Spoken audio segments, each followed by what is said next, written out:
मेरे प्रिय विद्यार्थियों, आज की ऑनलाइन कक्षा में आपका हार्दिक अभिनंदन, स्वागत। तो अपने अध्ययन कर रहे हैं बेलन के बारे में। बेलनाकार आकृति का पृष्ठीय क्षेत्रफल, वक्र पृष्ठीय क्षेत्रफल, आयतन और बेलन से संबंधित अन्य भी कोई आकृति है उसका विविध प्रकार के प्रश्नों के बारे में अपना अध्ययन कर रहे हैं। तो इससे पहले वाली कक्षा में अपने सीधा सूत्र पर आधारित, यानी आपको R दे रखा है, H दे रखा है और उसके बाद आपको वक्र पृष्ठीय क्षेत्रफल या संपूर्ण पृष्ठीय क्षेत्रफल या फिर उसका आयतन ये ज्ञात करना था। वो अपने सूत्र लिखने के बाद में वो पूरा आपने कंप्लीट कर लिया। आज बेलन से संबंधित विविध प्रकार के जो प्रश्न हैं, यानी थोड़ा उसमें घुमाव है, उन प्रश्नों के बारे में अपने को चर्चा करनी है। घुमाव का मतलब ये है कि आप जैसे प्रश्न पढ़ने के बाद में आपको कुछ न कुछ बीच में आपको थोड़ा सोचने के लिए या कोई समझने के लिए बात ज़रूर मिलेगी। उसके बाद आप सूत्र लगा के और सवाल हल कर पाओगे। जैसे अपने एक सवाल लेते हैं कि बेलन की ऊंचाई 11 सेमी और उसका वक्र पृष्ठीय क्षेत्रफल है 968 वर्ग सेमी है। तो बेलन की त्रिज्या ज्ञात करो, या बेलन का आयतन ज्ञात करो, या बेलन का संपूर्ण पृष्ठीय क्षेत्रफल ज्ञात करो। तो तीन प्रश्नों में से कोई प्रश्न आपको पूछा जा सकता है, त्रिज्या, आयतन और वक्र पृष्ठीय क्षेत्रफल। तो सबसे पहले आपको सोचने के लिए जो बात है वो ये बात है कि आप समझो भी अपने को आयतन ज्ञात करना है, तो आप आयतन का सूत्र लिखे आयतन ज्ञात कर सकते हो, परंतु आपके पास त्रिज्या नहीं है। तो इसमें सोचने वाली बात ये हो गई कि आपको सर्वप्रथम त्रिज्या ज्ञात करनी है। अगर त्रिज्या पूछी जाती है तो ठीक बात है। अगर आपको सीधा संपूर्ण पृष्ठीय क्षेत्रफल और आयतन पूछा जाता है तो भी आपको त्रिज्या ज्ञात करने के बाद ही आप इनको हल कर पाओगे। तो ये सोचने वाली बात होगी कि आपको सबसे पहले त्रिज्या ज्ञात करनी है। तो प्रश्न में अपने क्या था कि बेलन की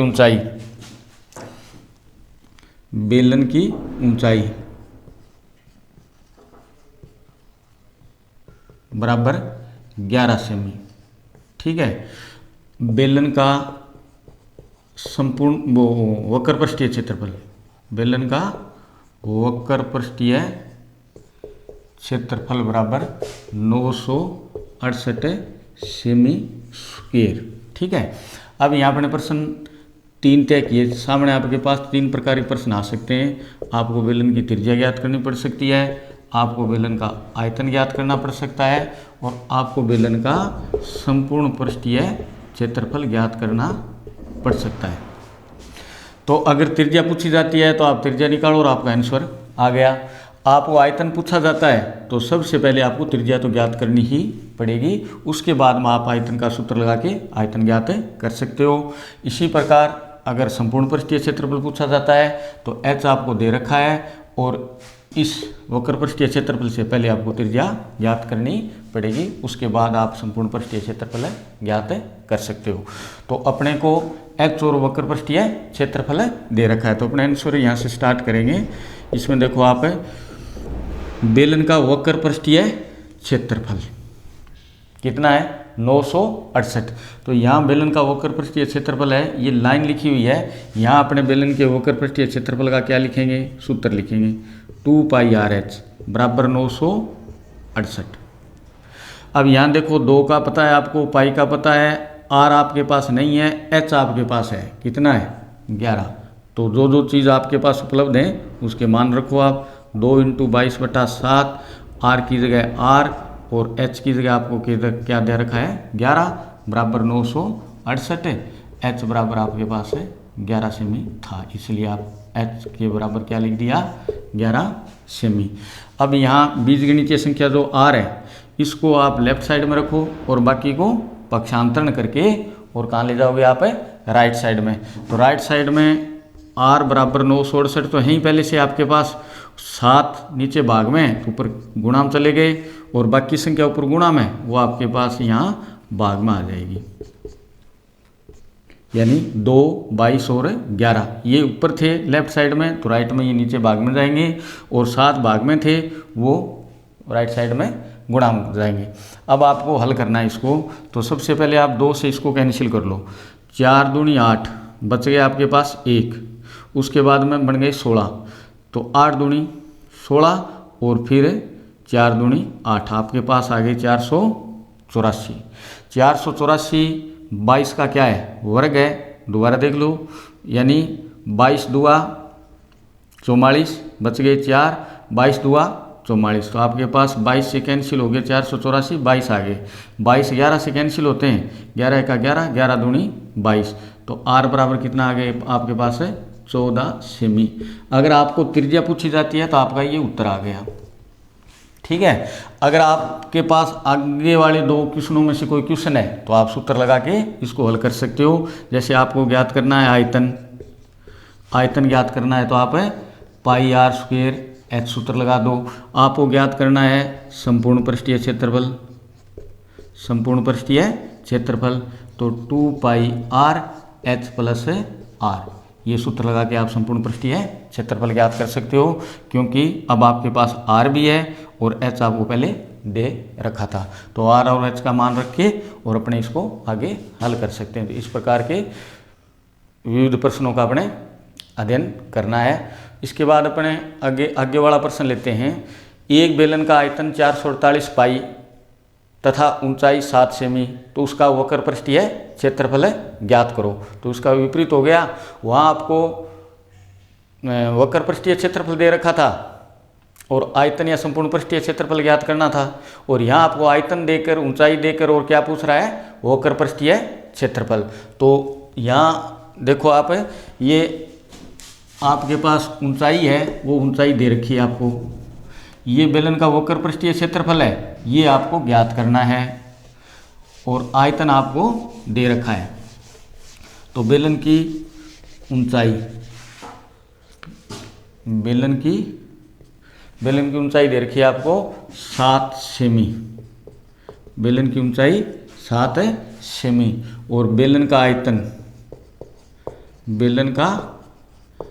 आयतन दे रखा है आपको 448 पाई घन सेमी या सेमी क्यूब।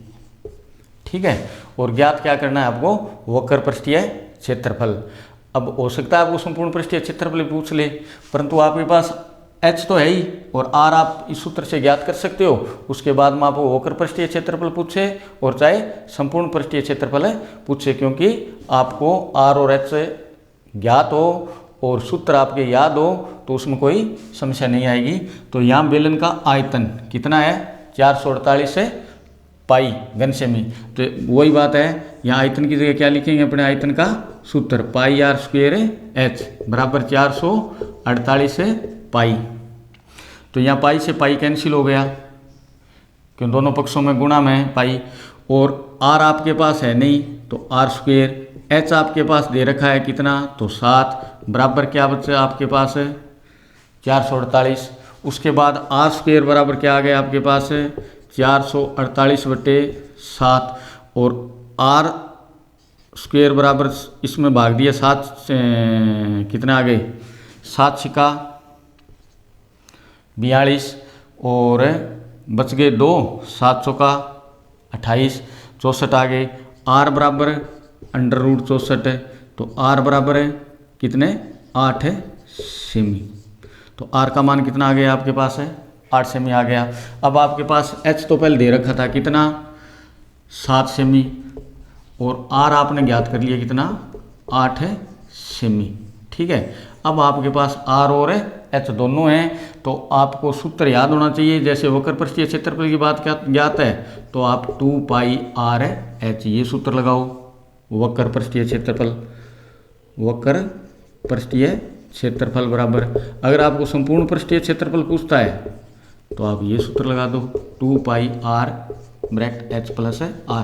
कहने का तात्पर्य ये है कि आर और एच आपके पास ज्ञात हो और सूत्र याद हो तो आप सूत्र में संख्या लिखिए और कैलकुलेशन ज्ञात करके आप इसका आंसर आसानी से निकाल सकते हो।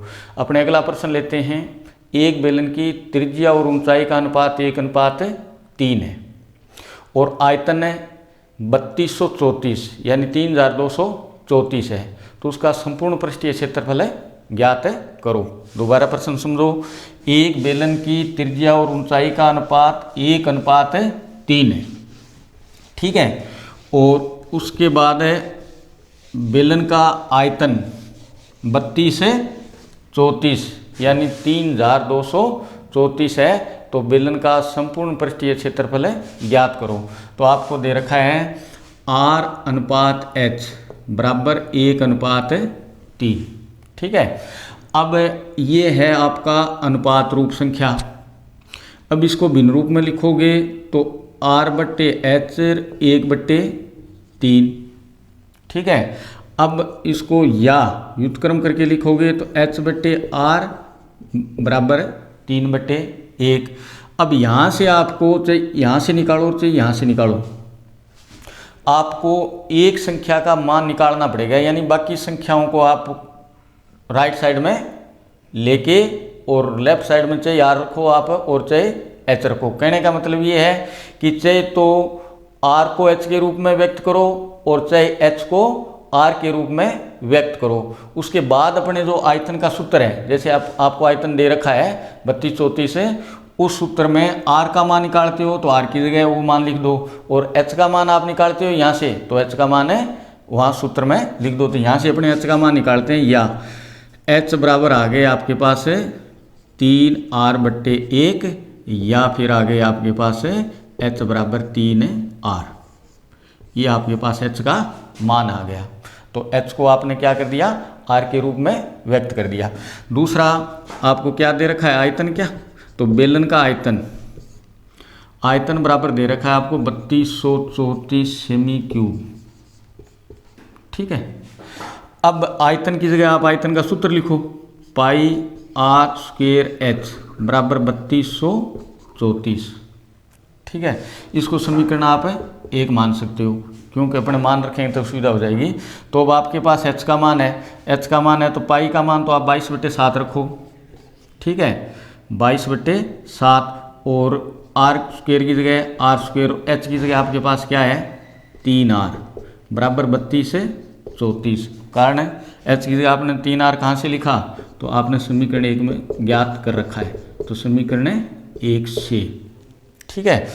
अब यहाँ अंकगणितीय जो संख्या है वो तो आप राइट साइड में ले जाओ, और बीजगणितीय संख्या है इसका परस्पर आप गुणा करके अपने इसको हल कर लो। तो R² × R, तो यहाँ क्या आ गया आपके पास है R³ बराबर क्या है आपके पास है 32 से 34। अब यहाँ 7 बट्टा में वो कहाँ चले गए आपके पास है गुणा, और यहाँ 22 और 3 ये गुणा में, तो ये आ गए आपके पास है भाग में 22 × 3, ठीक है।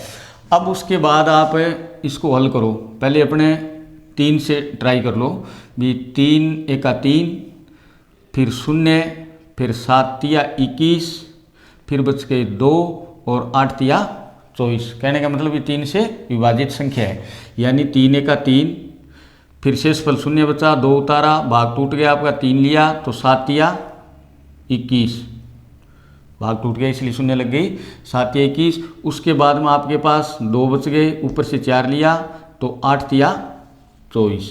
ये 3 से 32 34 कैंसिल होके और 1078 आ गए। उसके बाद इसको 22 से डायरेक्ट काटो, और चाहे इसको थोड़ा हल 2 से काट सकते हो, यानी 11 दूनी 22 और 5 दूनी 10, ठीक है, और 3 दूनी 6 बच गया 1 और 9 दूनी 18, ठीक है।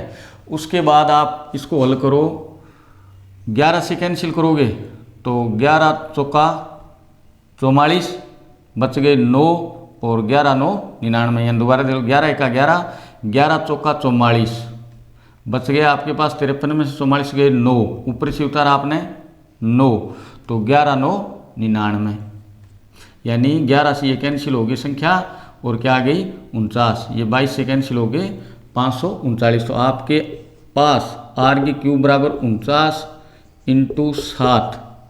तो एक तरीका तो ये है कि 49 को 7 से गुणा करके 343 आ जाएंगे, 343 का घन 7 होता है। दूसरा तरीका अपने और सरल करें अपने तो 49 को भी आप तोड़ लो, 7 × 7 ये 7 है ही, तो आपके पास 7 का एक ग्रुप बन गया 3 का। तो घन का मतलब ये है कि 3 अभाज्य गुणनखंड में आपको बताया होगा कि घन ज्ञात करना है तो 3 का ग्रुप बना के एक उठा लो, और वर्ग ज्ञात करना है तो 2 का ग्रुप बना के एक उठा लो। तो r बराबर हो गया आपके पास 7 × 7 × 7 का घन। ठीक है, ये घनमूल का चिन्ह है।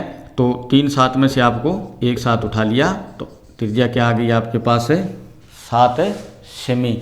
और आपको ऊंचाई अब ज्ञात करनी है तो समीकरण 1 में, ये समीकरण 1 है। ठीक है, तो r का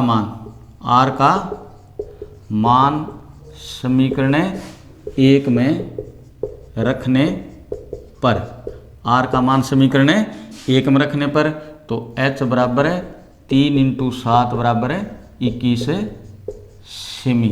तो आपके पास r बराबर आ गया आपके पास 7 सेमी, और h बराबर आ गया आपके पास 21 सेमी।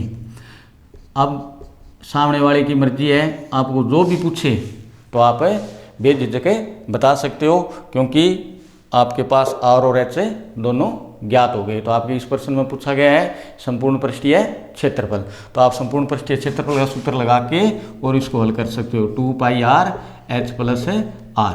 ये सूत्र में r और h का मान लिखो और संपूर्ण पृष्ठीय क्षेत्रफल का आप आंसर दो। दूसरा बैलेंस से संबंधित एक क्वेश्चन और देखते हैं अपने, आपकी पाठ्य पुस्तक में प्रश्न है वो।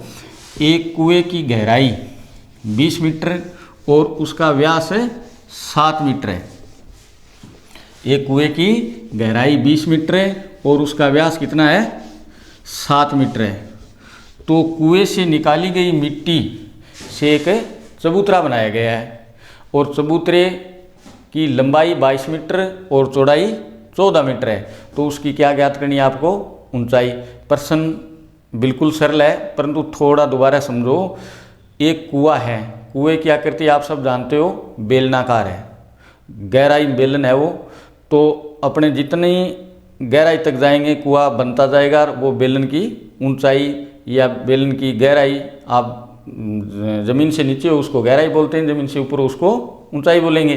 तो जो गहराई है वो भी आपका h ही है, और जो व्यास है 7 मीटर उसका आधा करके आप त्रिज्या ज्ञात कर सकते हो। तो आप सब जानते हैं कि कुएं से जो मिट्टी निकलती है उसको अपने कहीं डालेंगे, कहीं बाहर डालेंगे। बाहर डालने के लिए आपको या तो कुएं के बार बार आपने बिखेर दिया, और इस प्रश्न में दे रखा है कि कुएं की मिट्टी को बाहर चारों ओर बिखेरने की बजाय उसमें जो मिट्टी निकलती है उसको एक चबूतरे में डाला जाता है। जैसे अपने घर में अब चबूतरा या मतलब कोई घनाकार आकृति बनाते हैं तो उसको दीवार खींच के उसमें मिट्टी भरी जाती है। जैसे अपने प्लॉट की अगर भर्ती करते हैं तो प्लॉट के चारों ओर 4 दीवारी की, तो और उसके अंदर मिट्टी डालते रहेंगे। तो मिट्टी अपने 2 फुट डाली या 3 फुट डाली, जितनी अपने घर में जितनी आवश्यकता है या प्लॉट में आवश्यकता है, तो उस मिट्टी को अपने डालते जाएंगे। जैसे 5 फुट तक आपने उसको हाइट कर दी, तो प्लाट की लंबाई और चौड़ाई तो पहले से ही है आपके पास। अब आपने मिट्टी कितनी ऊंचाई तक डाली वो आपको ज्ञात करनी है। अब आपके पास मिट्टी फिक्स है, मिट्टी फिक्स इसलिए जो कुएं से निकली है ना मिट्टी, वही मिट्टी आप चबूतरे में डाल रहे हो। अब कुएं से कितनी मिट्टी निकली है वो कुएं की गहराई और कुएं का व्यास दे रखा है, तो एक तरीके से बेलन का आयतन ज्ञात करते हैं, इसी प्रकार से अपने कुएं का आयतन ज्ञात कर लेंगे। तो जो कुएं से निकली मिट्टी है वो आयतन ज्ञात करने पे आपको पता चल जाएगा कि भाई इतनी मिट्टी निकली है। और इस मिट्टी को उठाकर अपने उस चबूतरे में डालना है। तो मिट्टी तो वही है जो कुएं से निकाली है आपने, वही मिट्टी आपने कहाँ डाली है, चबूतरे में। तो दोनों जगह मिट्टी का आयतन क्या हो गया, सेम हो गया। अब आपको ज्ञात क्या करना है, चबूतरे की ऊंचाई ज्ञात करनी है। तो सबसे पहले आप देखो कुएं की गहराई दे रखी है आपको, कुएं की गहराई यानी h बराबर कितनी, 20 मीटर। कितनी दे रखी है, 20 मीटर। और कुएं का व्यास, व्यास कितना दे रखा है, 7 मीटर। अब इसको त्रिज्या में ज्ञात करोगे तो 7/2 मीटर, या फिर आप इसको लिख सकते हो 3.5 मीटर। ठीक है। अब चबूतरे का क्या माप दे रखा है, चबूतरे की लंबाई 22 मीटर। ठीक है। और चौड़ाई दे रखी है आपको 14 मीटर और ऊंचाई आपको क्या करनी है, ज्ञात करनी है। ये ऊंचाई ज्ञात करनी है। तो लंबाई दे रखी है, चौड़ाई दे रखी है और ऊंचाई आपको क्या करनी है, ज्ञात करनी है। तो इससे आप अंदाज़ा लगा सकते हो कि एक चबूतरा है जो किस आकृति का है या चबूतरा कौन सी आकृति का बनेगा। जैसे लंबाई चौड़ाई दे रखी है, ऊंचाई ज्ञात करनी है, तो लंबाई चौड़ाई ऊंचाई तीनों उपलब्ध हो तो वो क्या बनेगा, घनाभ। अपने 16.1 में अध्ययन किया था घन और घनाभ का। तो ये चबूतरा है जो घनाभाकार आकृति है। घनाभाकार आकृति है तो घनाभ का आयतन और बेलन का आयतन ये बराबर होंगे। क्यों कि मैंने पहले ही बता दिया आपको कि कुएं से जो मिट्टी निकाल रहे हैं वो कहाँ डाल रहे हैं, अपने चबूतरे के अंदर डाल रहे हैं। तो प्रश्नानुसार, प्रश्न में आपको क्या दे रखा है, वो मिट्टी कुएं से निकाली और चबूतरे में डाली। इसका मतलब प्रश्न आपको ये कह रहा है कि चबूतरे में डाली गई मिट्टी का आयतन, चबूतरे में डाली गई मिट्टी का आयतन बराबर कुएं से निकली मिट्टी का आयतन। ठीक है। अब चबूतरे की आकृति मैंने बता दी, आपके पास क्या है, घनाभाकार। तो लंबाई इंटू चौड़ाई इंटू ऊंचाई, ठीक है, बराबर कुएं की आकृति क्या है, बेलनाकार। तो पाई आर स्क्वायर एच, यानी यहाँ बेलन का आयतन का सूत्र लगा दिया और यहाँ अपने चबूतरे के आयतन का सूत्र लगा दिया। तो चबूतरे की लंबाई आपको दे रखी है 22, चौड़ाई कितनी दे रखी है 14 और ऊंचाई आपको क्या करनी है, ज्ञात करनी है। पाई का मान 22/7 और आर का मान आप 7/2 ही लिख सकते हो, 3.5 भी लिख सकते हो, वो आपकी मर्जी। अपने यहाँ 7/2 ले लिया और एच की जगह क्या दे रखा है आपको 20। ठीक है। अब यहाँ दोनों पक्षों में आप देखो कि h एक अज्ञात संख्या है, इसके अलावा सब अंक गणितीय संख्या हैं, यानी आपके पास ज्ञात है। तो h बराबर क्या आ गया आपके पास, पहले तो ये संख्या लिखो 22/7, 7/2 इंटू 20 और यहाँ बट्टा में और आ गए आपके पास 22 इंटू 14। अब इसको एक दूसरे से कैंसिल करके हल कर लो। 22 से 22 कैंसिल, 7 से 7 कैंसिल और उसके बाद 2 दूनी 4, ये हो गए 2 दूनी 4 और 4 पंजा 20। ठीक है। तो ये दोनों 2 कैंसिल होके और ऊपर 5 आ गए। उसके बाद 7 एका 7, 7 दूनी 14, मतलब h बराबर 5/2 या 2.5 मीटर। तो अतः चबूतरे की ऊंचाई बराबर 2.5 मीटर। ये आपका क्या आ गया, आंसर आ गया। तो इस प्रकार के 2 आकृति देकर आपको एक का आयतन ज्ञात होगा, दूसरे आकृति की 1-2 अवयव जैसे r या h में से एक अज्ञात रख लेगा और दूसरा आपको ज्ञात करना पड़ सकता है। तो इसमें सब में यही फार्मूला लगेगा कि दोनों जगह दोनों आकृतियों का आयतन क्या होगा, सेम होगा। अब आकृति आपके पास किस प्रकार की है, उस आकृति का आयतन का आप सूत्र लगाओ, उसमें जो मान उपलब्ध हैं वो मान रखो और अज्ञात संख्या है वो अज्ञात रह जाएगी। जैसे यहाँ अपने h अज्ञात था तो h अज्ञात रह गया। इसमें प्रश्न ये भी कर सकता था कि इस कुएं से निकाली गई मिट्टी को एक चबूतरे में डाला जाता है, इतने बात तक तो सेम है। उसके बाद मिट्टी डालने पे चबूतरे की ऊंचाई क्या हो गई, 2.5 मीटर हो गई और चबूतरे की लंबाई 22 मीटर है, तो चबूतरे की चौड़ाई ज्ञात करो। या चबूतरे की ऊंचाई 2.5 मीटर हो गई कुएं से डाली गई मिट्टी से और ये आपको चौड़ाई ज्ञात करनी है तो ये ज्ञात कर सकते हो, लंबाई ज्ञात करनी है तो लंबाई ज्ञात कर सकते हो, तो ऊंचाई ज्ञात करनी है तो ऊंचाई ज्ञात कर सकते हो। परंतु आपको इस प्रकार के कोई अन्य भी सवाल मिल सकते हैं, उसमें ये ध्यान रखने वाली बात है कि इस प्रकार के सवालों में दोनों आकृतियों का आयतन क्या होता है, बराबर होता है और उसके आयतन का सूत्र लगा के आप उसका आंसर ज्ञात कर सकते हो। अगला प्रश्न अपने बेलन से संबंधित एक और लेते हैं कि एक रोलर जिसकी लंबाई 2 मीटर है और व्यास 1.4 मीटर है, तो है रोलर 5 चक्कर लगाने में कितना क्षेत्रफल समतल करेगा। यानी सड़क बनाने के लिए अपने या कच्ची मिट्टी को मतलब है समतल करने के लिए या उसको मतलब है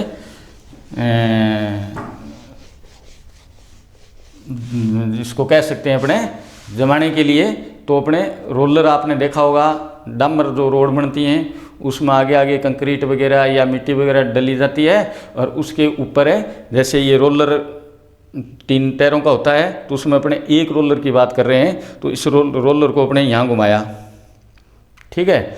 तो ये इस प्रकार से 5 चक्कर लगाने में कितना क्षेत्र समतल है करेगा, ये आपको क्या करना है, ज्ञात करना है। तो सबसे पहले तो आप ये देखो कि ये रोलर का कौन सा पृष्ठ आप काम में ले रहे हो। ये रोलर का वर्तीय भाग है या एक सिरा है, ये सिर्फ घूमने का काम कर रहा है। समतल जो कर रहा है वो आपका वक्र पृष्ठीय क्षेत्रफल है कर रहा है।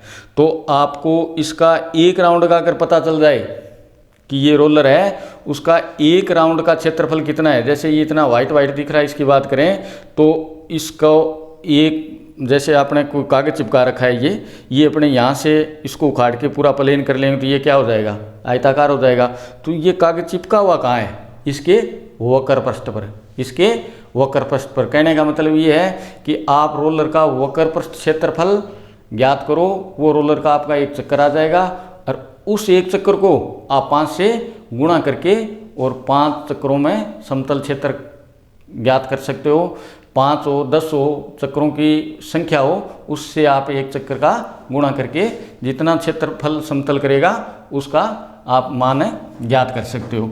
तो रोलर की लंबाई, रोलर की लंबाई, अब जैसे लंबाई का मतलब तो L होता है, अपने इस प्रकार समझे, परंतु ये क्या है, बेलन है, तो ये लंबाई आपको H के रूप में व्यक्त करनी होगी। जैसे ये बेलनाकार चीज़ है, अब तो आप इसको कहो कि भी मार्कर कितना लंबा है, अब आप इसको ये कह सकते हो कि मार्कर कितना ऊंचा है। और ये चीज़ अपने मतलब है इससे यहाँ खोल लें और अंदर से झांक के देखें तो अपने क्या कहेंगे, ये मार्कर कितना गहरा है, मतलब गहराई, ऊंचाई और इसकी लंबाई, इसका रूप अलग अलग हो सकता है, परंतु है क्या, उस सूत्र में आप उसको कहाँ काम लोगे, H की जगह काम में लोगे। तो H बराबर क्या हो गया आपके पास है 2 मीटर, ठीक है। और व्यास है, व्यास दे रखा है आपको 1.4 मीटर, तो ये तो व्यास है। तो त्रिज्या व्यास की आधी, तो R बराबर हो गया आपके पास 0.7 मीटर। तो रोलर का एक चक्कर, रोलर का एक चक्कर मतलब है रोलर का वक्र पृष्ठीय क्षेत्रफल, ठीक है। रोलर के एक चक्कर का मतलब है रोलर का वक्र पृष्ठीय क्षेत्रफल, मतलब सूत्र क्या है इसका, 2πr/h। तो 2 की जगह 2, पाई की जगह 22/7 और r की जगह 0.7 और h की जगह क्या है 2, h 2 और r 0.7। तो यहाँ 7 से 7 कैंसिल हो गए, 7 से 7 कैंसिल, तो 0.1 आ गया आपके पास। तो यहाँ 22 दुआ 44 इंटू 0.1 इंटू 2, तो 1 से गुणा किया 2 का 2 और 2 से 44 को गुणा किया 88 और 1 अंक छोड़ के आपको लगाना है इसमें पॉइंट, क्यों ये संख्या आपके पास 0.1 है, वर्ग सेमी। ये आपके रोलर का एक चक्कर का समतल क्षेत्रफल आ गया। अब आपको चाहे 5 चक्करों की बात करनी हो, चाहे 7 चक्करों की करनी हो, चाहे 10 चक्करों की करनी हो, तो अब आपकी एक पाठ्य पुस्तक का ये उदाहरण ले रखा है अपने, तो उसमें क्या पूछ रखा है आपको, 5 चक्करों में समतल क्षेत्रफल ज्ञात करना है। तो रोलर द्वारा